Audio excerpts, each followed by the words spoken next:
Saudara Polda Kepulauan Riau menetapkan 3 oknum Satpol PP Kota Batam sebagai tersangka pemerasan terhadap pengemis. Sebelumnya, Tunggu dulu bang. Serius ini kalian nih?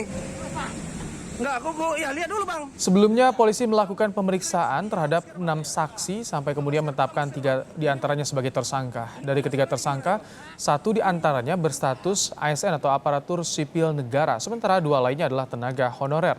Mereka adalah petugas Satpol PP yang diperbantukan ke Dinas Sosial Kota Batam. Sebelumnya, aksi pemerasan oleh ketiga oknum ini direkam oleh seorang YouTuber dan viral di media sosial.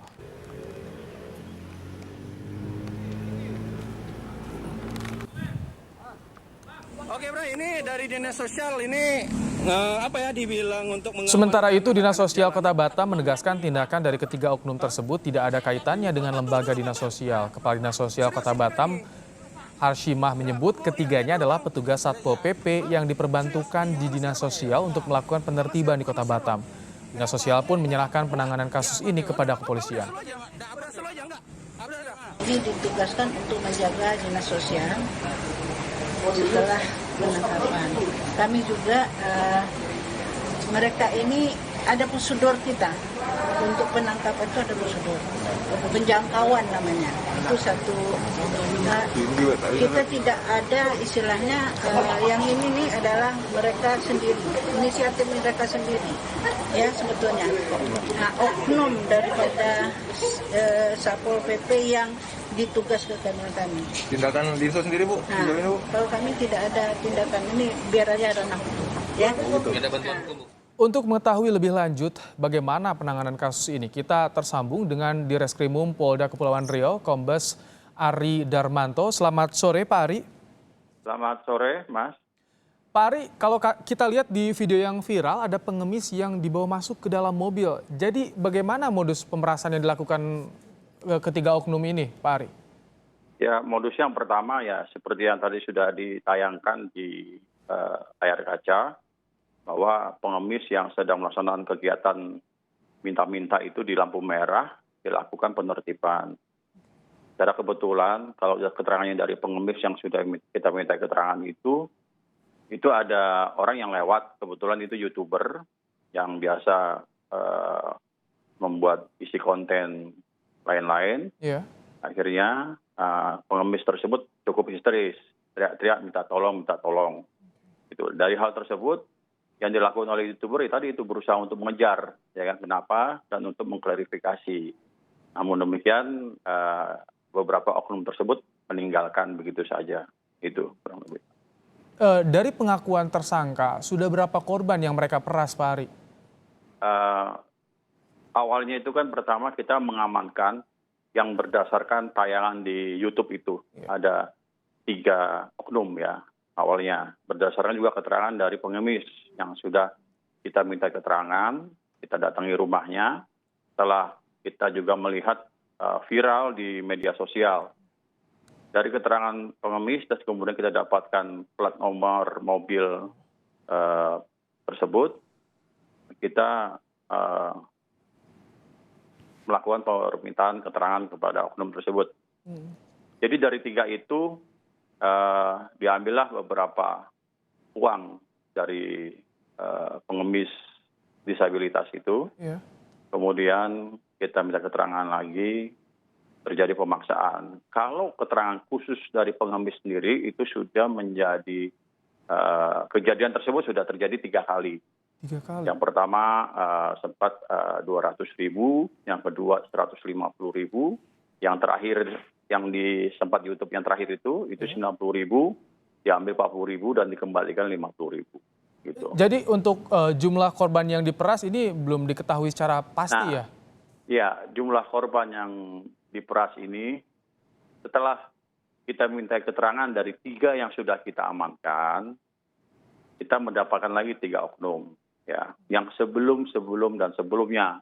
Dari keterangan tersebut diakui ada beberapa tempat, namun kan keterbatasan kita terkait dengan korban. Karena ini kan sebagian besar korbannya adalah pengemis, kemudian orang terlantar yang sering di lampu merah.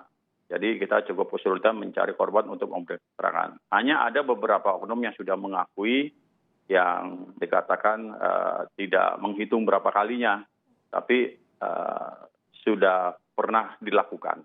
Gitu. Baik. Pak Ari, jadi artinya bisa jadi tidak sebatas di 3 tersangka ini, namun ada juga Ya. oknum lain yang melakukan pemerasan terhadap Ya. pengemis, Pak. Ya, justru itu yang dari tayangan YouTube itu, yang dari 3 yang sudah kita amankan, itu yang terlibat itu yang berkali-kali yang 1 orang itu, yang oknum Satpol PP itu, yang 2 itu baru bergabung. Jadi setelah kita minta keterangan tidak sepenuhnya terlibat, jadi dia tidak paham apa yang dilakukannya. Makanya kita tidak tetapkan tersangka. Tapi dari 6 yang sudah kita amankan, itu 3 yang sudah positif, sudah mengakui bahwa dia telah melakukan itu, yaitu saudara S, saudara R, dan saudara A. Gitu. Itu yang diakui. Seolah menjadi kegiatan rutin yang dianggap wajar tentunya. Apa alasan mereka sebetulnya yang disampaikan, Pak Ari, kok bisa sampai tega memeras pengemis di Batam? Ya, ada pertanyaan kami kepada mereka, itu kan kembali ke individu ya, kepada individu orang tersebut, bukan instansi Dinsos ataupun Satpol PP-nya, bukan. Karena ada beberapa prosedur yang seharusnya tidak seperti itu, yang dilaksanakan oleh teman-teman Satpol PP itu, yang sebenarnya sudah ada SOP-nya. Hanya saja ini kan perilaku individu yang menyalahi aturan dan ketentuan SOP yang sudah ditetapkan Dinsos maupun Satpol PP itu sendiri, gitu.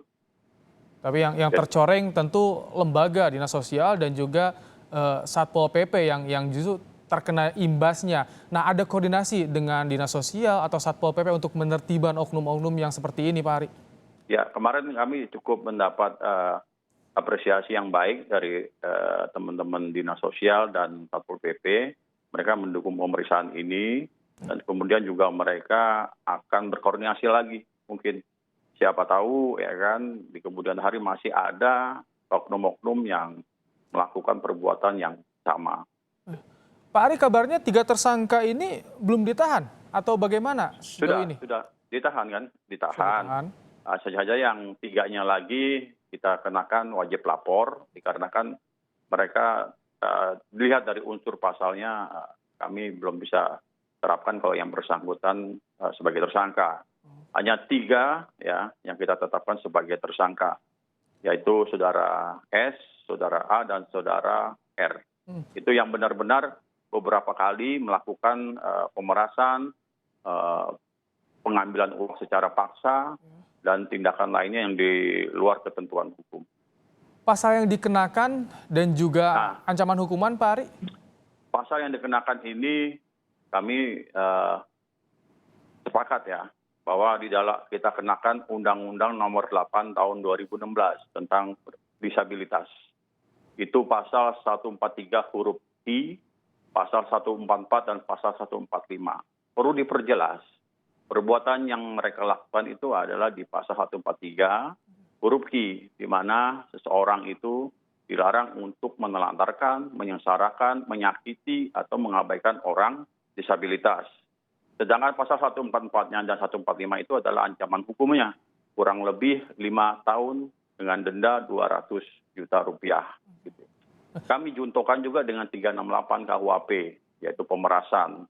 Jadi kami tidak main-main, kenapa? Karena ini menyangkut dengan hak-hak seseorang terlebih kepada manusia yang memiliki keterbatasan.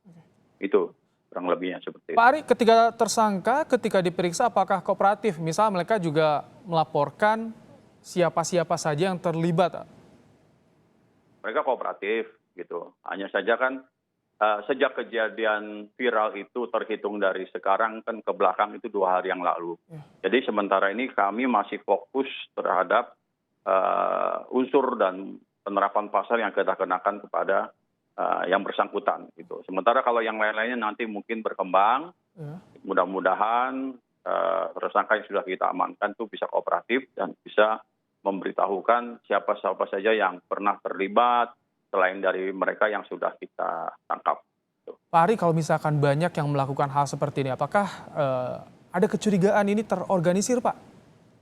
Saya belum bisa berkomentar ke situ, Mas. Ya, paling tidak kalau sudah seperti efek sosial seperti ini kan ada ada dampak ya, ada dampak di mana kita bisa melihat situasi sosial seperti orang terlantar, pengemis, gelandangan, yang meminta-minta belas kasih dari masyarakat yang berhenti di lampu merah, itu ternyata ada beberapa orang yang memanfaatkan untuk kepentingan pribadi. Padahal kalau kita melihat dari aspek akhlak, itu kan cukup memprihatinkan. Seharusnya mereka kita perhatikan, bukan kita lakukan pemerasan dan lain sebagainya. Itu yang sekarang kami merasakan juga Polri bagian daripada masyarakat untuk melindungi dan melayani. Baik, terakhir karena Anda tadi memberikan perhatian khusus, kasus ini akan diselesaikan secara tuntas juga. Apakah akan membuka bagi warga terkait dengan laporan-laporan kasus serupa, Pak Ari? Ya, sudah pasti, Mas, sudah pasti kami terbuka. Kalau andai kata ada hal terulang kembali dan indikasi ini ada terorganisir dengan baik, kami akan mengungkap dan akan membuktikan kepada masyarakat bahwa hal tersebut tidak perlu terulang kembali. Baik, terima kasih Kombes Pol Ari Darmanto, Direskrimum Polda Kepulauan Riau telah menyampaikan informasi terkini penanganan kasus pemerasan kepada pengemis di Kota Batam, Kepulauan Riau. Terima kasih Pak Ari. Sama-sama.